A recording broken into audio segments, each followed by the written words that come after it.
Welcome to Not Milk Never Milk. Subscribe if you're lactose intolerant. You start by confirming essentials. Your AirPods are charged and the case is nearby. On your PC, enable Bluetooth in settings so the radio is live. This avoids delays. Once done, open the AirPods case with the earbuds inside and press the rear setup button until the LED flashes white. This puts them in pairing mode. You do this because the PC needs the AirPods to advertise themselves.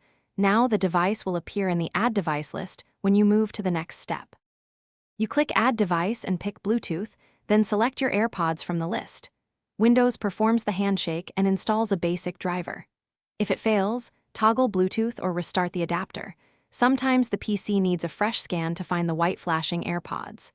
Once paired, open Sound Settings and set the AirPods as both default playback and communications device so media and calls route correctly. You do this because Windows can keep separate profiles. Choosing both avoids audio switching problems later. You finish by testing audio, play music, and make a quick voice call to confirm mic and playback work. If you hear latency or low quality, open Sound Settings and toggle between stereo and hands-free profiles.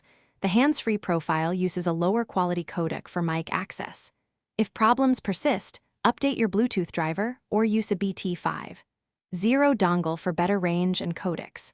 And if all else fails, forget the AirPods on the PC and repair them.